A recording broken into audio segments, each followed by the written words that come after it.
ертең қызықты қыздан көресің деп. Қыздар көп болған жақсы, иә? Не? Қыз мынадан ғой бізде. Жетіншіңде қыз болып қалса қайтпексің? Қойшы айналайын, жындының Сандраға керек дейді.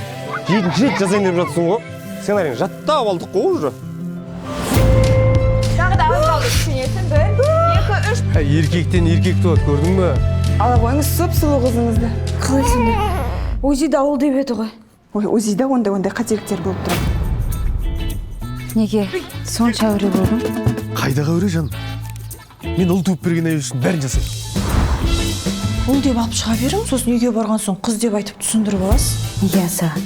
Папа, біз осы туылғанда неге біздің атымызды жазбадыңыз? Жерге қыздың аты жазылмайды, қыз. Ұлдың аты ғана. Какая разница? Ұл ма, қыз ба? Ауыстырайықшы Нені ауысамыз? балаларымызды. Әкпе қалжыңдап тұрсыз ба? Мирас қорым. Ниеттеніп Мирас деп атын қойсам ба деп отырмын. Мирас. Баланың атын Мирас деп қойын деп жатыр, бола ма? Мирас? Ау. Қыз еді ғой сенде. Мен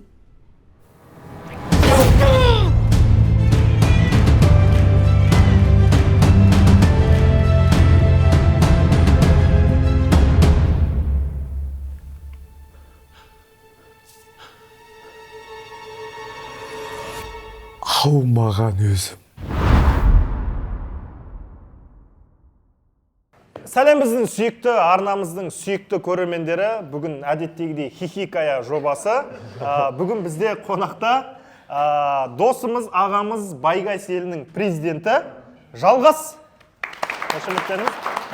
Президентке қалай сөйлейсің? Фамилиясымен айтсай. Қош келдіңіз. Аса құрметті. Аса құрметті. Аса қадірлі. Деп хабарлау керек еді. Қош келдіңіз. Болды, рахмет. Ассалаумағалейкум, қымбатты көрермендер. Жаңа жобаларыңыз құтты болсын. Мен енді толқыптым кішкене. Көрегенді жігітпін ғой, енді өзім. Жасымыз да кеп қалды. Құр қол баруға ұялам жалпы. Қонаққа болсын кезген. Сондықтан да сіздерге сөзді бөлме. Алғашқы жобаларыңызға сыйлық әкелдім. Шапалақ болса әрине. Іші толған ақша болса зор болар еді. Жоқ, мінекей. Мынандай домбыра әрі сағат. Домбыра әрі сағат. Бұны қаяға ілеміз деген сұрақ енді. Біздің студиямызда бишаралықты байқағанда кішкене толтырғыңыз келді. Бишара болғандарыңызға мен кінәм жоқ. Бұл сағат. Сағатты неге бердім? Өйткені қазіргі таңда ең бағалы ол уақыт. Әнеге. Менің уақытымда болсыңдар десе. Жайдармандағы өтірік кода сияқты болып барады. Жоқ, жан жақтан сөйлей бермеңдер. Айтып алайын. Уақыт. Әркім өзінің уақытының қадірін білсе, сол кезде біз жетістікке жетеміз. Сондықтан да енді мына жерде сурет. Неге бұл жерде Жандос Қаржаубайдың суреті тұр деген сұрақ болса, енді сендердің біреуінің суретін қойсам, ренжіп қалуларың мүмкін. Сондықтан да ешкім ренжімесіңдер. Жандос Қаржаубайдың суретін қойдым. Жандос қана мәз болып қалса да болмайды. Иә, іліп қойыңыздар бір. Керемет, рахмет. Кез келген осы студияға келетін қонақ осындай болып келсе, ғанибет емес пе? Иә. Енді бұл жобада бізге келген қонақ, резиденттер қызықты деген оқиғаларын айтады. Және оны осы жерде талдаймыз. Басқа не істейміз. Дәстүріміз ше Бізде енді білесіз, дәстүр бар. Әр шығарылымда келген қонақ ең басында анекдот айтады. Бірақ біз енді сізден анекдот емес, басшы ретінде Байгайс елінің әнұранын бір орындап берсеңіз. Көрермендеріңіз үшін. Жоқ, ол тек ютубта ғана ғой, анекдот айтып берейін. Жалпы негізі нағыз жайдарманшы анекдот айтамайды. Мен нағыз жайдарманшымын. Жақсы. Иә. Бізде Ернар жақсы айтады анекдот. Кеттік, оқиғадан бастайық онда, иә? Бірінші оқиға. Досымды үйдегілер тәуіп деп ойлап, соған сеніп қалды дейді. Досын үйіне тәуіп деп шақырған, яғни солай өзінің жақындарын, Үйіндегілерін алдап отыр ма? ата-анасын алдаған. Тәуіп деген жас болмайды. Жоқ, ойлап қалған ба, алдаған ба? алдаған ғой енді. Алдаған ба? Және оған сенген. Алданған еще. Тәуіпке қатысты бір оқиғаларыңыз жоқ па? Қызықты деген.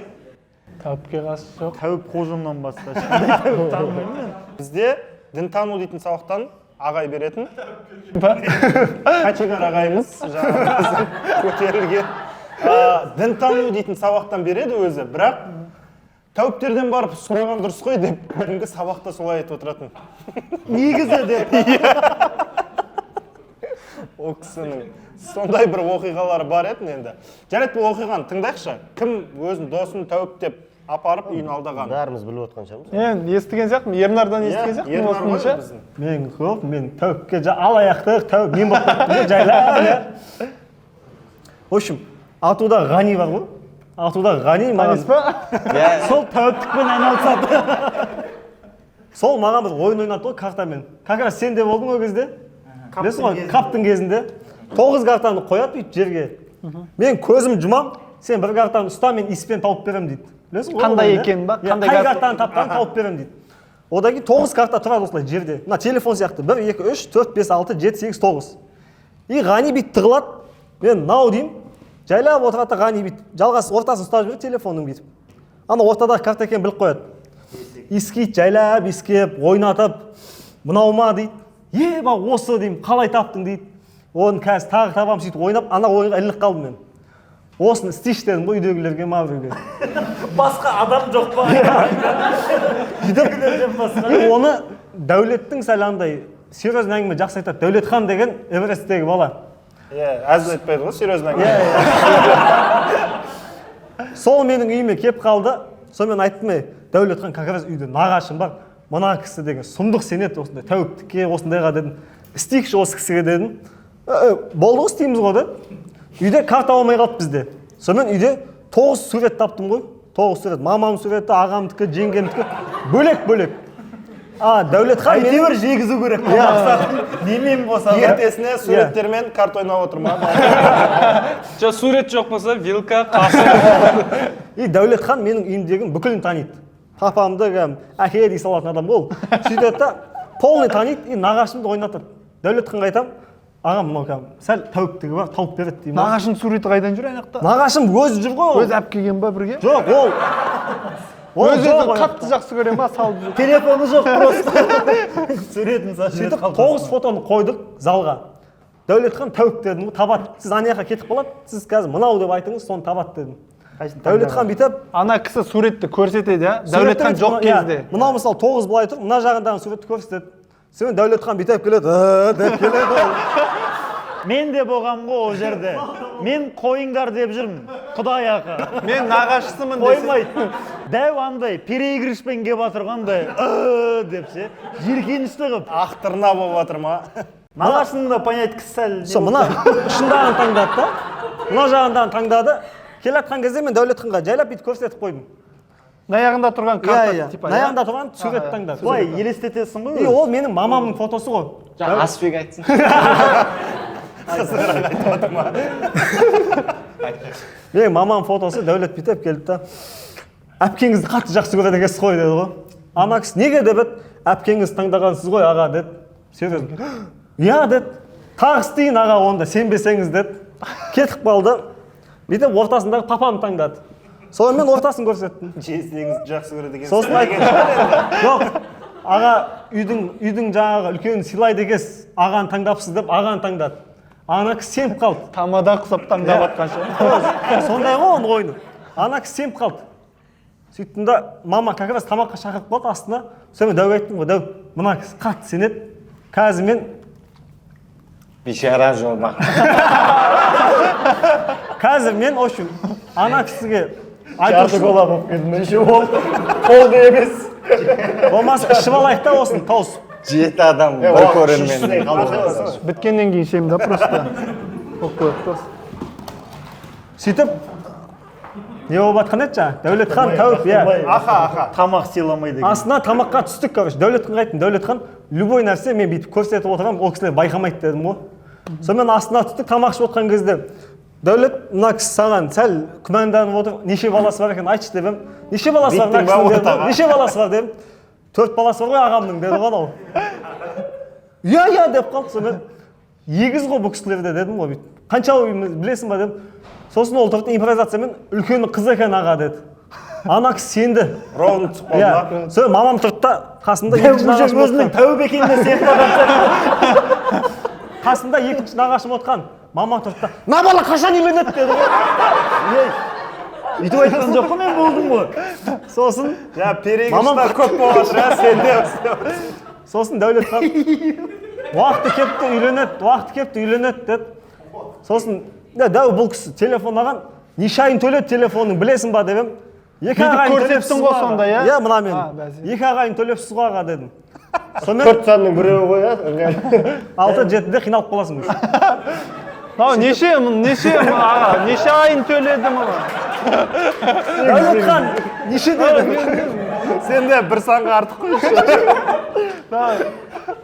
Сосын ана кісі сенді да жайлап тұрды да, Дәулет, мен самсахан ашсам ба деген. Ол жүре ма менде деді ғой. Бизнесін сұрады. Иә, бизнесін бастады жайлап. Папа тұрды да, оны ондай жерде айтпайды, тамақтан кейін айтады оны деді ғой. Сосын Дәулетхан ұялды да аумин деп тұрып кетіп қалды. Тамақтан кейін жақсы кетеді ол деді ма? Шығамыз да жайлап. Дәу, құлағың AirPods беремін, короче. Мен айтқанымды айтып отыра берсең деймін ғой. Мынау кім? До конца кетіп бара тұрған. Ана кісі сенеді деймін ғой. Сонымен далаға шықты, Дәу ұялған. Мынаңа арқан байлаймыз, ұшырам қазір. Енді сен періште боласың деп. Қандай жақсы, Ернар туысқан емеспіз. Сосын Дәулетхан ұялып далаға шығып кетті. Жайлап үйге кірсек, нағашым. Осы кезде бірақ ұялды ма ол? Ол ұялып жүр ғой. Жаңағы сеніп отқан нағашым, короче, папа айтты ғой. 100% сенді ол. Бөлек шығарып сұрайсың деді ғой. Үйге жайлап кіріп келе жатсақ, ана жақтағы комнатаға орамал көрпе төсеп қойған, молдас құрып, Дәулет күтіп Дәуді кірген жерін айтайыншы. Дәу ештеңе дайындалған жоқ қой. Есіктен бет шақырды да балам келді. Дәу бет кіріп Ернар не айтамын мен мынаған деп көріп бара тұрмын. сөйтіп ана кісіге тәуіп деп ойлап наушникпен отырады деп па. Содан кейін үйде Дәулетті тәуіп дейді. Аталарым айтып жатыр. Жоқ, еще шнуровой наушникпен отырады. Содан кейін тәуіп дейді Дәулетті. Одан кейін уже айтып бердім, өтірік анау мынау деп. Қатты көңіл күй түсіп қалған шығар енді. И сол кісі осы жылы самсаған ашты ғой. Менің айтуым бойынша. Дәу 3 жыл күтіңіз аға деді ғой. Нағашың үйленді я ана кісі? Нағашым үйленді. Телефон кредиттен құтылдық, короче. Болады негізі. Дәулет келгелі ма? Личный тәуібі ма? Дәудің сәуегейлігі де. Негізі өте дұрыс емес нәрсе ол. Иә. Адамға өте дұрыс нәрсе емес, Дәулетке бару деген. Дәуге сену дейтін. Жыны мықты тәуіптер бар ғой негізі. Енді ары қарай келесі оқиғаны баста кетпеу керек. Әрбір оқиғадан кейін бір түйін шығару керек. Бұл жердің бірін түйінін өзіңіз қойыңыз. Түйін шығару керек. Өйткені анау көрермендер қазір үйіне қайтады. Әке-шешесі сұрайды, қайда бардың дейді. Сосын осындай бір жобаға бардым дейді. Не айтылды дегенде, тәуіптерді айттық деп келсе, онда балалардың психологиясын құртамыз. Екіншіден, тәуіпке жоқ, бөлме. Тәуіпке сену деп қалады. Яғни, жаңағындай бүйтіп айтуым керек еді әңгіменің соңында. Бұл әңгімемен не айтқым келді деп. Бұл әңгімемен не айтқым келді? Яғни, тәуіп дегенге сенуге болмайды жастар. Ол Аллаға серік қосу біріншіден. Екіншіден, адамды алдауға да болмайды жаңағындай. Тем более ата-ананы туысқанды. Осыны жастарға жеткіз. Жарай ма? Келесі оқиға айтатын балалар, сендер сондай әр оқиғаларының соңынан мораль шығарыңдар. Сонда мына жерде отырған бір 30 баланың екеуі сендердің айтқан ойларыңнан түйін шығарып, тура бір бағытқа түсіп кетеді. Өте дұрыс. Шапалақ маған. Санжар Керімбай болып кеттің ғой. Закрой рот. Екінші оқиға. Бірінші выпускты өз каналымызға, екінші выпускты Асылардан каналымызға. Жақсы. Келесі оқиғаға көшейік енді. Бұл енді одан да нашарлау оқиға екен. Адам қайтыс болған үйге барып жарапазан айттық. Жарапазан айтып, сұт бердім анандай, мата. Жарапазан дейтін білесіздер ма жалпы? Қай кезде айтылады? Бүкіл жерде жарапазан деп айта ма негізі? Жара мазан деп те айтатындар. Жарамазан ба?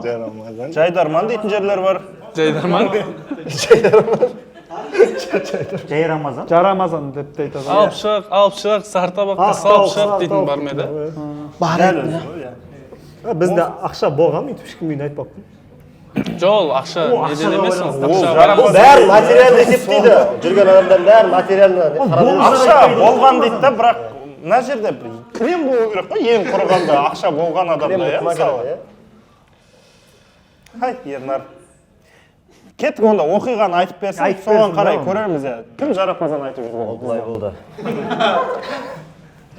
Жарамазан енді, мысалға кезінде Өлімге жақын. біз ақшамыз жоқ еді Ернар біздіңше. Біз кәдімгі Бишарасыңдар. Иә, бишарамыз ғой біз. Бишарашки Қытайлан дейді. Қасында көршім бала бар ғой. Күнде шығатынбыз, жұмыс құсатып, кешкі 7-те шай пайымыз ішіп аламыз да. Жарамазан айтатын, сөйтіп бір күні жұмыс жүрмей қойды кәдімгідей. Оны Жұмыс қой енді, жұмыс. Біз айына 13.500 теңге табатынбыз. Қай жылдары бұл? 2011 ма? Сен де жылына кәй ораза ұстағасың ба? Сезонлы жұмыс қой. Нәпіл оразалар бар ғой, апта сайын ұстайтын. Сөйтіп, ақша аз болып қалды кәдімгідей. Жұмыс жүрмеді, сөйттік дағыны бір күні айтып келатыр. Адам көп отыр, короче, неде. Еба, күш дедің ба? Сөйттік да, бітті, ұстадық дедік қойшы. Еще көтің жертіп тұрып айтып. Аналардың жылап атқаны сүндірге селеттеді ма? Жоқ, жылап атқан жоқ, тыныш отыр. Тыныш отыр, бірақ алыстан қарасаң әңгіме айтып отқан сияқты да. Ол сондай болады ғой негізі. Дүниеви әңгімелер айтылып атты дей бер. Сөйтті да, жайлап барды, кетті, айтып жатыр, ешкім шықпайды, қарамайды қойшы бетіңе. Айтып жатыр, бір кезде бір кісі, жай шықты ғой бейді. Жай шықты да, бауырым, бұл жерде негізі адам қайтқан еді. Жай жеткізді. Болды. Бірақ бізде де бүгін деп айтамай жатыр. Қайтса қайтсын, бірақ Айлығымызды беріңдер. Бірақ ұят болды бізде. кіріп барамыз, ұят болады қазір. Сөйтті да, жарайды онда дос балам сәл ұятсыздау еді, тамақтай ала береміз дейді. Сөйтті да, бір самса бір бәлелер сап берді. Болды, қайтып бара жатқанбыз. Уже неде свет жоқ кәм үй жаққа бара. Тағы бір адам өліп жатыр екен, ояқа кіріп шықты. Жоқ. Келе жатыр. Сөйтіп бір алыста бір үй свет жанып тұр. Қай үйдің свет жанып тұр, соқа барасың ғой.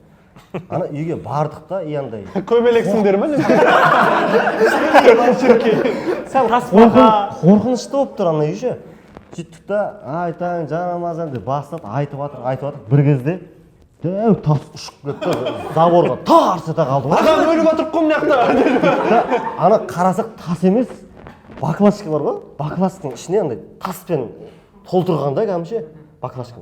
Сөйтіп сонымен лақтырған 1 литровый кәдімгідей. Жалпы әр үйде болады ғой, Жарапазан айтып келгенде лақтырады. Дайындап отырған шығар. Сөйткен кезде, малсыңдар ма? Бұл морг қой дейді ғой ана. Бакам чошке сөйтсе, оказывается біз Қаратау деген жер Тараздың қасындағы кішігірім қала ғой. Моргтың қаласы ма? Сол жерде үй сияқты қылып соғып қойған 3-4 мәйіт сияқты жар енді, может быть ішіне. Анау типа сол жердің якобы охраннигі бірдеңесі ғой. Сіз кімсіз деді ғой? Қуалайды, короче. Қашып барады. Ішке кіріңдер деп айқайлады ма? Бір кезде жоқ. Аяғына қарасақ тұяқ дейді. Бір адам қолап кетсе нормально ғой. 5-6 адам қоласа шошисың ғой, моргтен 5-6 адам жоқ, ол не үшін қолап баратыр деген вопрос біріншіден ше. Не үшін қолап баратыр? Ол біз болды біз кетіп. Морг па, зиярат па? Морг, кәдімгі морг. Сөйтіп артымен қолады бір кезде. Қашып бір кезде. Зияратты морг дейма сендерде. Жоқ, мен жоқ. Ойлап қалдым да, шырақшы ма деп мен қатты ойланып Кесене деп па? Сөйтті да артымыздан қолап жетті ана кісі. Жәке, артымыздан қолап жетті ана. Таразға жақын болғаннан кейін. Сөйтіп артымыздан қолап жетті да түрімізге қарады, өзі шаршақтап, ақшамыз жоқтығында көрді ғой деймін. Бопты, қолдарың жайыңдар деді. Сөйтті да сол жерде батасын беріп, бірақ ренжімеңдер, менде ештеңе жоқ деді ана. бір-ек тұрып қана. Ана түрі де. Менде баклажка бар деп. Просто жұмыста ішім пісіп кетті десе. Жоқ. Ана кішкентай ауылда жүргеннен кейін көп адамды танисың ғой. Бірақ ана адамның андай түрді, типті бірінші рет көрдік қой. Түрі де қорқынышты ана кісі. Может быть, ана жерде көп жүргеннен кейін түрі де сондай болып кеткен шығар енді. моргке барып жатып қалды ма? Біздің жалпы сол 2011 жылғы жарапазан сезонымыз өте провальный болды.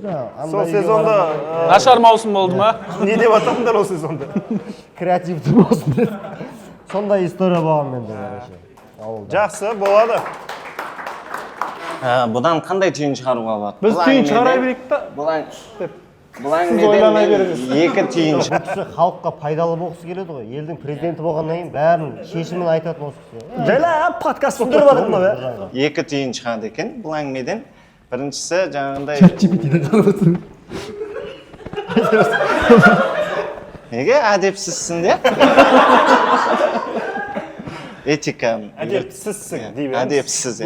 Жалпы екі түйін шығады екен. Біріншісі, қазіргі таңда енді адам қайтқан кезде дастархан жайылады өте қатты. Сол кезде кейбір кісілер мен өз көзіммен көргем, сол үйдің дастарханын жамандап кетеді. Кәдімгідей дастархан кәдімгідей адам қайтқанда палау басады ғой енді қазір бізде. Сол палау қатты болып қапты, андай адам қайтып жатыр, анау үйде өте қатты қиналып жатыр өз адамдар ше.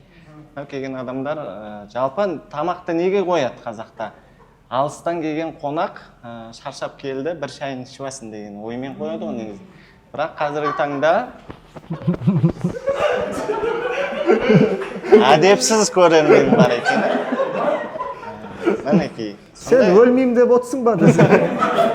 Бұдан шығатын түйін жаңағындай. Сізде только түйін шығады екен да? Төл тамағымыз 5 бармақ қою ғой, а? Закрой рот. Плов емес. Ол блюдо. Жоқ, түйін, жоқ, шынымен де неге сендер әр әңгімеден әзіл іздейсіңдер? Шынайы әңгіме болу керек қой. Әр үйге қонаққа барғанда соқыр болып кір дейді. Соқыр болып кіріп, мылқау болып шық дейді. Ол дегеніміз қонаққа жаңағындай бір жерге кірсеңіз, сынамай, ой түймей шығыңыз деген. Екіншісі, жаңағындай моргтан қашқан адам. Сіздер қаштыңыздар, арттарыңыздан қуалады. Неге тоқталмайсыздар десе? Жоқ, одан шығаратын түйін қазіргі жастар бата тыңдағысы келмейді, қашады. Ал аталарымыз қуып жүріп бата бергісі келеді. Бірақ қазір үлкен кісілер бата дұрыс айта алмайды ғой, соны да ескере кет, жәке. Ол жастар ғана кінәлай беруге болмайды. Бақа екеуміз қашқанбыз ғой. Аталар бата бере алмайды деген ой дұрыс емес негізінде. Аталар бата бере алады. Барын бере алады. Жастар батаны дұрыс тыңдамайды. Бата менен ел көгерер деген жаңа баклашка тисе көгерер еді, я? Мысалы да. О түйінді шешіп тастадың ғой сен. Әжептәуір түйінді. Бантикпен байлап кетті да просто. Бантикпен? Әжептәуір мақалды бата менен ел көгерер, жаңбыр менен жер көгерер дегенді баклашка мен көз көгерер деп өзгертіп отыр. Бұл деген біздің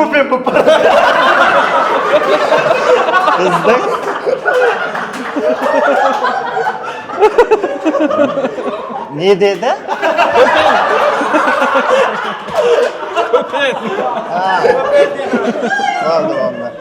Жоқ, мақалды мазақ қылмайық. Ол біздің мақал ғой. Болмаса кейін шай жайып отырып әңгімелесіп та алады. Онсыз да біздің елді көп мазақтап кетті қазір соңғы кезде. Мақал азайып бара жатыр. Келесі оқиғаға көшейік. Иә, досым автобуста проезд төлеймін деп, ол жігіт үшін төлеймін деп, жеме-жемге келгенде төлемей қойған. Кондукторы тексеруге келген кезде. Иә, бұл мен оқиғам ғой. Кондуктормын дейсіз. Ол оқиға былай болды.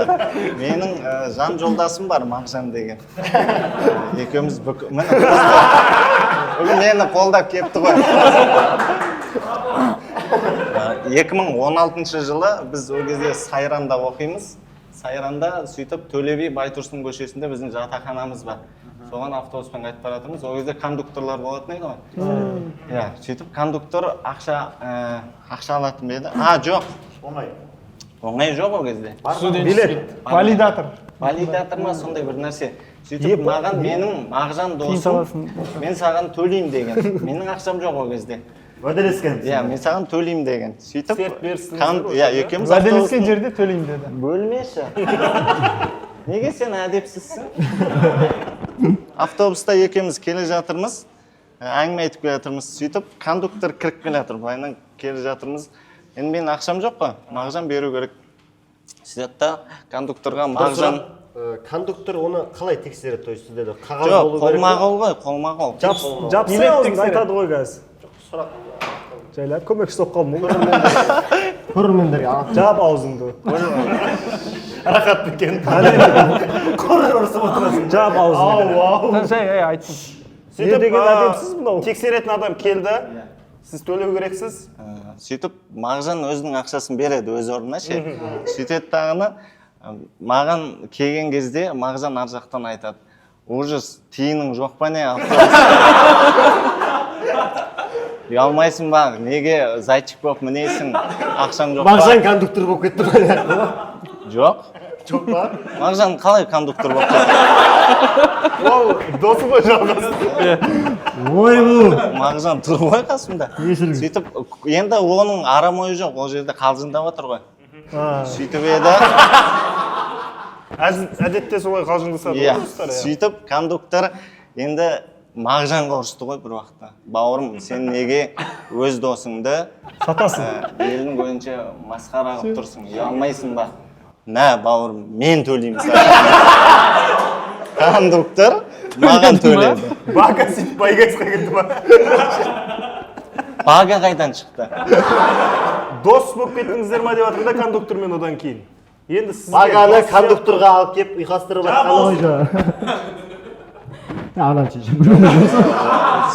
Мен сені түсінбедім. Бага емес, кондуктор. Кондуктор берді. Болды, болды. Сізге төледі ма кондуктор? Жөн екен. Иә, бұдан шығатын тиын енді. О, кім? Айта беріңіз. Бұдан шығатын тиын. Сәл хамекеңе де кеп қалды. Жоқ, әркімге ұқсата бермеңдер. Бұдан шығатын тиын. Хамекең әркім ба не сонда?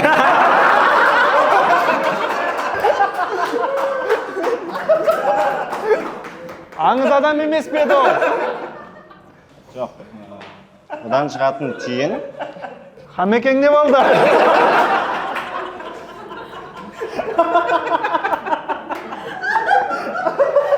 Хамекең жүр ғой. Ол төлеп қойған десі. Хамекең туралы вообще әңгіме айтқан жоқпын ғой. Бұдан шығатын тиын, жалпы достар бір-бірін қиын кезде құтқару керек. Жалпы қазақ сол жерде кондуктор жігіт қой енді. Намыстанып тұр ғой. Қазақ бауырым... Қандасың.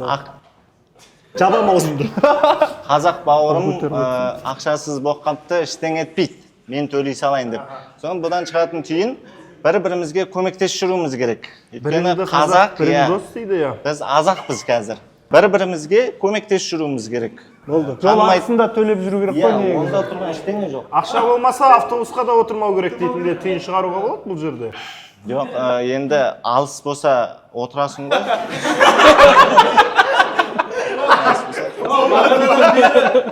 Нетіп келген әңгімеңізге сәйкес келмей қалды. Жоқ, жалпы қазіргі студенттер мысалы барлығымыздың басымыздан өтті ғой, ақшаң жоқ болса ұялып, автобусқа отырмай болмаса күнә істеп төлемей қашып кетудің орнына шынымен де айту керек. Аға, тиыным болмай тұр еді. Деп бір ай айтса бола ма? Енді ұятың білсін. Бір ай бойы 120 теңге таппасаң не жүрсің. Мен де праздный деп қойдым. Бек қой. Жақсы, рахмет. Келесі оқиға. Кет. Келесі оқиғамызде темір ұрлаймыз деп байқамай полицияның үйінің темірлерін ұрлаған. Байқамай пластмас ұрлап. Темір ұрлайын деп. Бастамай түйін дейсі сақ болмайды. Ұрлық түбі қорлық бітіп тұр ғой бұның соңы. Түйінін тауып алды, Иә, түйіні барды. Түйіні табылды, кімді келген тапсақ? Манас сияқты Менікі ғой. Әпәсе, тура тапқаным ше. Оны сразу табылды. Вообще мынандай болады, қыста Қай достармен. жылғысы негізі темір ұрлап жүрсің? Натурино керек па бізге? Жаңағындай тычканы бүйтіп оправданно туу керек қой негізі ше. Не әзілі жоқ. Жоқ, брат, ол андай біз ана қиналып ақша табамыз ғой. Ондай нәрселер болмаған бұда. Содан кейін ғой айтып отқан жаңа. Онда тыңда, иә. Бұның үйінен ұрлаған ғой керісінше. Темір ұрлайтын болдыңыздар. Иә, Темір темір. ұрлап, мақсаты барып сатып өткізу, иә, темірді. Әрине, басқа не істейміз? Одан тапчан жасамаймыз ғой. Үйге барып тапчан жасап. Болмаса темірлей төлейші десе. Жоқ. Давай. Сөйтіп. Темір ұрлайтын боламыз, 3 дос бала вообще. Ол темір ұрлайтын үй, мынау досымның үйі болса, мынау тура сол үйдің темірлерін ұрлаймыз деп, бір күн алдын. Досымның көршісі ма? Иә, досымның көршісі, бірақ ана үйде адам тұрмайды. Ұрыспай сұрап отырмын. Қатияп тыңдап отырайық та. Досыңның көршісі отырып, ол көршісінің полиция қызметкері екенін білмей тұрмаса? Ол үйде тұрмайды. Біз дачада тұрамыз ғой. Дачада орыстар тек демалыс күндері ғана келіп, малиналарын не істеп, алмаларын, Темірлерін тексеріп. лампочкаларын ауыстырып, сөйтіп кетеді. Магнитпен бүйтіп Алмалардың лампочкасы ма? Сонымен біз анау темірлерді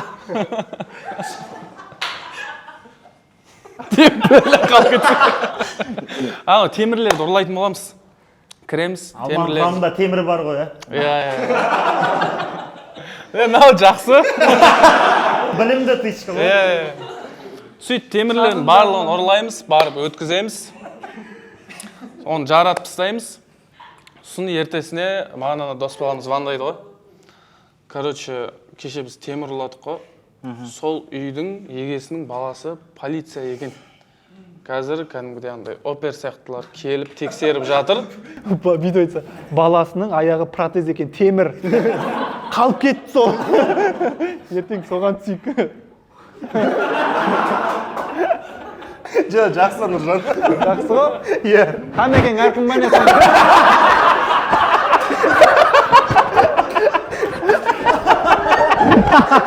Менде козыр бар мына. Байқатпай алып отырамын. Нұржан қыз қылып отыр.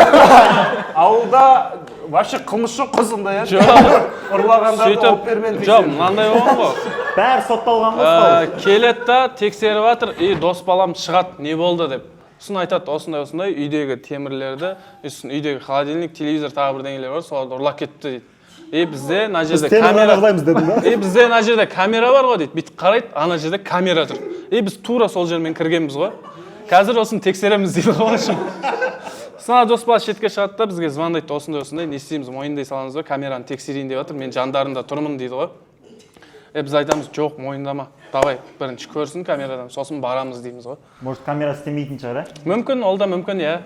Мүмкін сендеріміз шығар вообще. Сөйтіп барады, тексереді, артқа қайтарып жатыр ғой енді камераны ше. Сосын дос балам жанында қарап тұр. 10 секундтан қайтарып. Тура бізден кейін тағы бір адам ұрлыққа түскенде ана үйге. Сол тағы да темір, сондай холодильниктерін сондайын ұрлап кеткен ғой. Мамандығы басқа оның, иә? О, газельмен келген ба не істеген? Холодильник ұрлайтындай. Ұрлайды ғой. Сөйтеді да, тура біздің алдымызда бір адам келген ғой. Сендерден кейін. Тоқтатады да, бізден кейін. Тоқтатады да, болды, осы адамды іздейміз дейді да, біз ана жерде аман қалып кетеміз ғой. Бұдан шығатын түйін. Қауіпке сенбеңіздер. Бірінші болып ұрлаңдар деп тұр ғой, екінші болма дегенге келіп тұр ғой. Шығатын түйін, одан басқа да бір өмір бақи не қылатын камера бар дегіңіз келіп тұр ма? Қарап тұратын ба? Шықпады ма? Қарап тұратын да бар. Жоқ, Жәкеңнің түйінін іздейді де онда. Жоқ, енді күлкілі емес оқиғаларыңды айтып, сосын өтірік маған жабасап, түйін керегі жоқ. Күлкілі оқиға айту керек біріншіден. Екіншіден, жаңағы сен айтқан оқиғаңнан шығатын түйін, біріншіден әрине барлығымыз біліп отырық, ұрлық түбі қорлық, ұрлық жасамауымыз керек. Және де Диас жақсы атап өтті. Өмірдегі камераға түспей қалсақ та, арғы дүниедегі камера бар. Яғни әрбір неге күліп жатсыз? Әрбір қадамымыз жаңағыдай бақылауда деген сөз ғой. Одан кейін ұрлағаннан кейін темір емес, достойны нәрсе. Неге оны сіз ұрлықты өйтіп неғып тұрсыз, достойны нәрсе? Достойны нәрсе дегенге нені әкеліп болады мысалға? күлкілі жоба шығар деп бір күлкі қосаң Жоқ, бүйтіп айтсаңыз болады. Сол үйден темекісін ұрлап кетті деп, иә? Сол кезде ана адам шекпей қалды.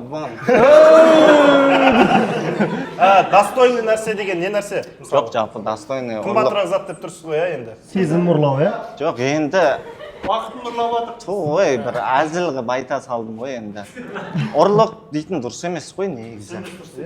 Ұрлық жасамаңдар. Келесі оқиғаға көшейік. Бұл жігіт бір ай өзімді өте бай адаммын деп ойлап қалдым дейді. Ол явно ерлар емес. Ол мәңгі бақи. Бір ай ғана ма? Бір ай өзін өте баймын деп ойлап қалған. Рахат екен. Бір ай байыбын деп ойын салды. Оқиға былай болған. Айта берейін, рұқсат па жәке? Айта. Қатты қызық емес енді. Түйіндеуге келсе болды. Закрой рот. Университет қабырғасын алғаш аяқтаған сәттерім карантиннің кезінде бітірдік қой оқуды. 2020 жылда. Қабырғасын бітіріп, лифкас дейтін бендер. Бәрі жалғыз В общем, универ бітіріп жұмысқа кірем ғой мен. Январда кірем, короче, келесі жылы. И біз универ кезінде табыс, мен жұмыс істемегенмін, чисто стипендия алатым, 20 мың теңге. Шәкіртақы. Сөйтіп жұмысқа кіргеннен кейін бірден 500 мың айлық аламын ғой мен. И болды, мен көтеріліп кетіп баратырмын деп ойладым ғой. Адамдарға андай тәкаппарлық көзқараспен қарап жүрмін ғой. 500 мыңнан қалай Көшеден айта салайын да қазір. Көшеден бір кісіні көріп қойсам, ақшаның буырды, иә? Ұрып жатыр. Бейшара бір 100 мың ба алады ғой деп бағалап жүрем, короче, көшеде. И әлі сонымен жүрмін, сонымен коллегаларым мятаға барайық дейді. Бұрын ары кетсе қағанатқа баратын ақ қой. Сөйтіп мятаға барып отырық. Қолыма iPhone алып алғам уже, 11. iPhone 11 алып алғам. И соныңда соңғы модель ма ол кезде? Жоқ, білмеймін ғой, неғып қуып жүрген. О кезде 8-ойлар шығып аттан. 11 ұстап алғам, сонымен ана жерде спор кетеді ғой. Бір реңді бір официантка қыз жүрген. Сонымен сен таныс, мен таныс, танысамайсың, танысаламын деп. Даяшы қыз, В общем, даяшы қыз. Ақшаңа сеп қалдым. Мен танысаламын деген болып кетті, короче. Сонымен сол қыздың қасына барам да, iPhone 11-ді шығарам да, короче. Блокировкасын ашам да, номерің жазшы деп. И ол жазып берген ғой еще. Сөйтсем ана қыз өзі 13 Pro Max ұстайды екен. Сосын тәубеме келдім, кейін түсіндім, короче. Сонда 500 мың айлықпен өзіңді кәдімгідей бай. Жаңағыдай риски болып кеткен ғой менде. Жай кетпеген да 25 мың, 20 мың сондай болып кеткен. 20 мыңнан 500 мыңға көтерді. Одан кейін табыс болды ма қазір? Одан кейін спад болды. Жа нормально болды одан кейін. Просто түсіндім. Болады екен адамда. Сондай аз кезінде өтіп кеткен жақсы екен. 500 мың кезінде одан жоғары кетіп қалсаң, может. Бұның түйінін енді өзіңіз айтып жүрсеңіз. Түйіні тәкаппар болмау керек. Иә. Құдай жек көреді тәкаппарларды. Түйіні тәкаппар болып қалмау керек. Ол да бар, иә. Құдай жек көреді ғой, жәке. Жалпы бұның түйіні бір ай бай болып қалдым емес, біз әрқайсымыз баймыз қазір. Өйткені біздің ата-анамыз бар, жастар. Ата-анамыз бар, 12 мүшеміз сау. Басымызда баспанамыз бар. Асмек ата-анасын шығару керек бет қалтасынан. Әрқайсымыздың ата-анамыз бар. Сосын қазір енді Алматыда баспанасыз жүрмін деп ойлап қалуларымыз мүмкін, әрқайсымыз. Бірақ баратын жеріміз бар. Ауылда, иә. Қатты бір қиналып кетіп атсақ, біз ауылға бара аламыз ата-анамыздың қасына. Үйі бар. Күлмеңдер жастар. Бұл шын оқиға ғой. Ауылы жоқ жастар ғой, Ауылы жоқ. Баймын деп ойлап қалмау керек адам. Мен әрқашан баймын деп жүру керек. Одан кейін тәуелсіз елде тұрып жатырмыз біз. Тәуелсіздігінен ажырап, быт-шыт болып жатқан елдер өте көп. Өте көп. Тәуелсіз еліміз, байтақ жеріміз бар. Сондықтан да мен баймын бір ай деп ойлап қалмау керек. Біздің елдер сіз Қазақстанда айтып отырсыз ғой? Әлбетте. Болдым да мен баймын. Иә? Сен Түйін сада ғой. Тура жаңағындай жүре берсе, сезімші. Жақсы. Анау тәуелсіздігі жоқ елдерге қарап қарайды екен мен. Солардың қыздарымен таныстай бар. Бізде бар ма әлі оқиға? бір оқиға қалды. Досым дейді, досы. өзінің сөйлесіп жүрген нұржан ғой ол. иә жақсы көріп жүрген сөйлесіп жүрген қызымен сүйісіп кетті. Досым. Нұржан бағандан бері сүттен ақ судан таза отқан Нұржан досымен сүйісіп кеткен ба? Қайсымен сүйіссе де. Жоқ, мен сен сөйлесіп жүрген қызбен досың сүйісіп кеткен ба? Иә, сондай болып оңбаған екен. Сол досым отыр осы жерде. Өзің сүйсем деп жүрген қыз бе да? Негізі бұл досымен сүйісе салу вероятность көбірек ше қызға қарағанда. Нұржанда ма? Нұржанда именно. Жоқ, сенің сөйлесіп жүрген қызыңмен досың сүйісіп кетті. Қолымсың ба? Получается, досың екеуің сүйіскен болып тұрсыңдар ғой? Жоқ, сүйіспеген мен ғой. сүйіспегенмін. Сүйіспегем деп отырсың. Досынан кейін сен кіріп шықпадың ба? Жоқ, ол досым отыр ғой еще осы жерде. Тұрып қойса. Төртеуі де тұрса. В общем, былай болады.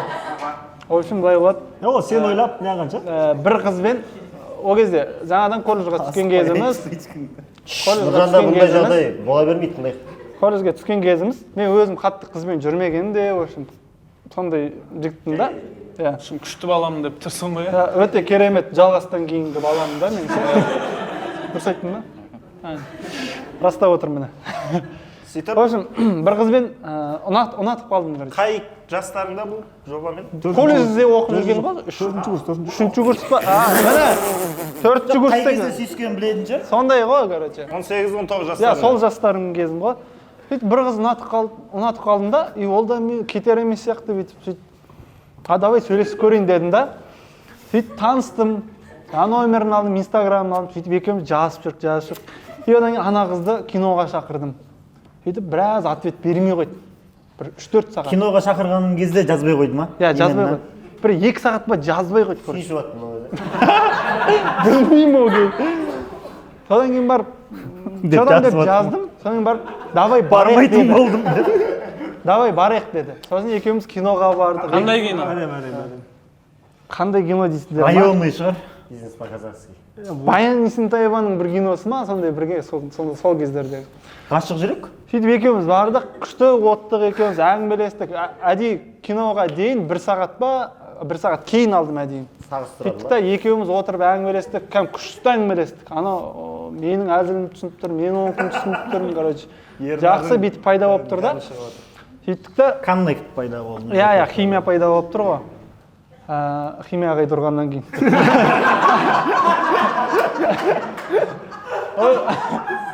Сосын келе алдындағы выпусқты көріңдер деп.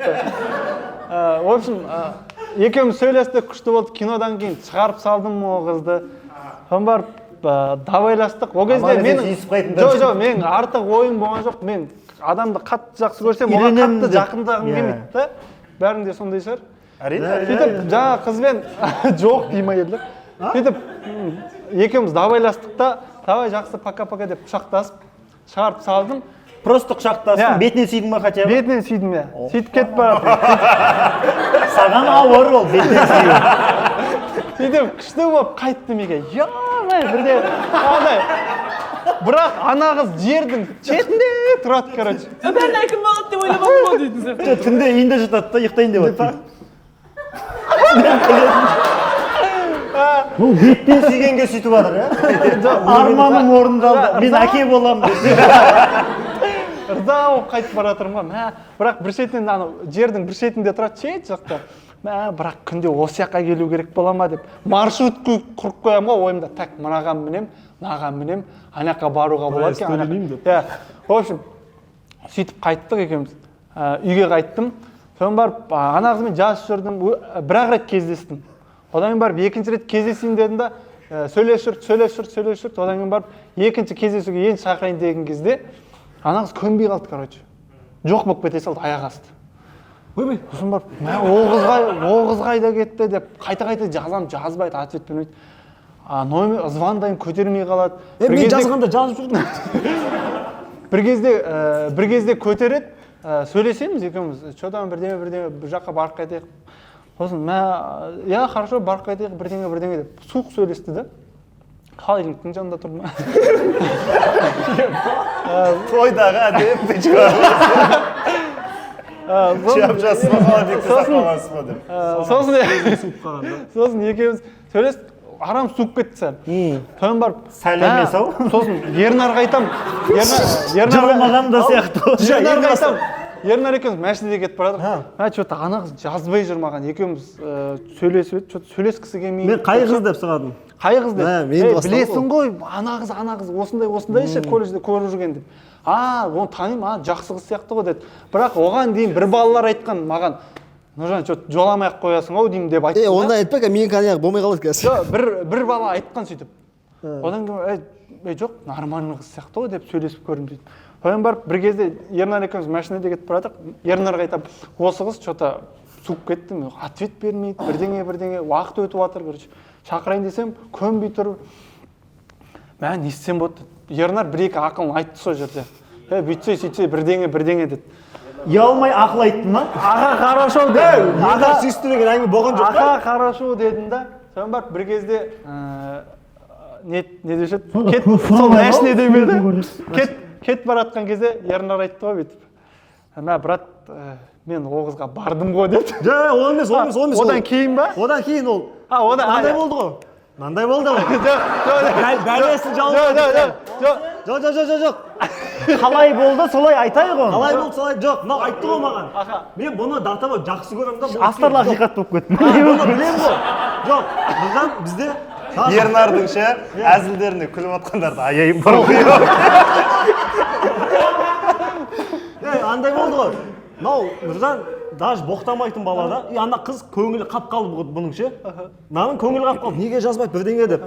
Бәлем мынау досым не ренжітті деді ғой. Онда мен бар. Сүйістайын деді. Не бар? Тексеріп көріш деді ғой. Не болады? тексеріп көрейін деген бірақ істеп тұр ма екен деп ойлаймын Бүкіл жері істеп тұр екен. шекарадан шығып кеткен Неғып ренжітесің деді. сөйтіп одан кейін Мен кегін алып келген сияқты болды. Келесіде Нұржан ол болды дедім ғой. одан кейін бір кездескен кезде айтты мә Нұржан оған жоламай ақ қойсай деді ғой неғып деп еді мен ол қызға барып келдім деді Барып келдім, сүйісіп кетті. Нашар қыз екен. Өзі ондай емес, бірақ. сосын ол қыз мә ондай қыз емес сияқты еді ғой деп барып қазір жүріп жатырық десе Сонда сенің ернің ол қызға тиген, сенің жоқ менің ернім вообще тиген Екеуің еріндері тиген бе? менің вообще ернім тимей мен просто ол қызды кеседен басқа ма просто қатты ұнатып қалдым Беттен басқа. содан кейін барып оказывается ол сәл жаңағыдай ернармен одан кейін барып басқа балалардан тағы бір екі әңгіме естіп қалдым содан кейін барып мә қайта құдай осыны маған жолықтырмай тұр екен ғой деп Мен себеп шығылды ғой соған. жақын біреуді себеп шығыпты да кішкене алыстан біреуді қылса Өзің сұранып себепші болып алған сияқтысың. Мен болайын сөйтіп құдайымға рахметімді айтып Қазір Нұржан сөйлескен қызмен барып сөйлесіп. сөйтіп осы екі досымды ренжіткен екен, мен де бардым.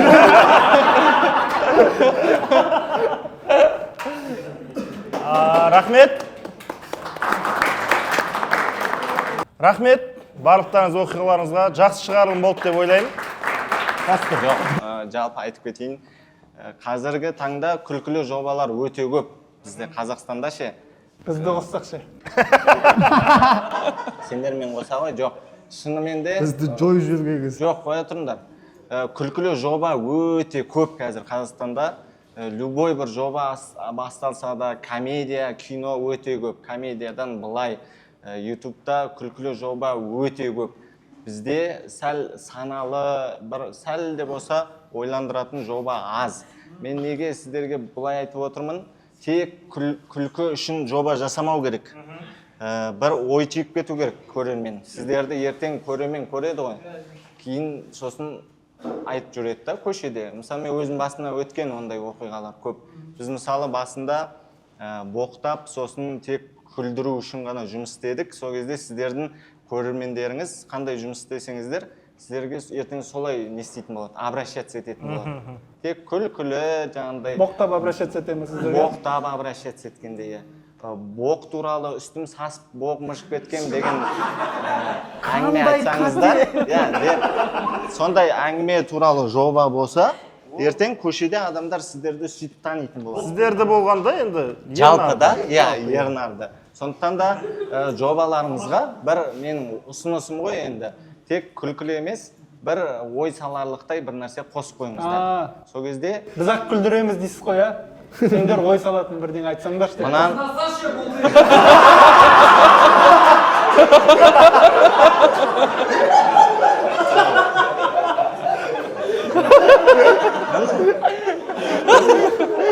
осылай болды. Жоқ, шын күлкілі жоба істеңізде, бірақ соңына бір әйтеуір бір жастарға, көрерменге бір берер титр кеткен дұрыс. Сол кезде ертең сіздер үлкен аудиторияны өздеріңізге тартасыздар, тек жастар емес. Рахмет. Жақсы, рахмет. Мен де негізі осыны айтқым келген алдында ше. Тыңдамай қойды ғой. Айтпайсың енді. Үлкен адам айтпаса тыңдамай. Негізі байқайсыздар ма, негізі жоба дегендерге президент келе бермейді ол негізі. Ол біріншісі түнгі студияға келген Нұрсұлтан Әбішұлы Назарбаев болған. Ал енді батам. Ол міне жалғасы екінші президенттің, татуы бар президент. Иә. Рахмет, бүгін бізде қонақта жайдарманшы, актер, сценарист, сексолог, коуч, тренер, ақылды жан Жалғас Елеусінов. Рахмет, қошеметтеріңіз. Арнаға тіркеліңіздер, лайк басыңыздар, пікір қалдырыңыздар. Барлығы сіздер үшін. Бізде жарнама.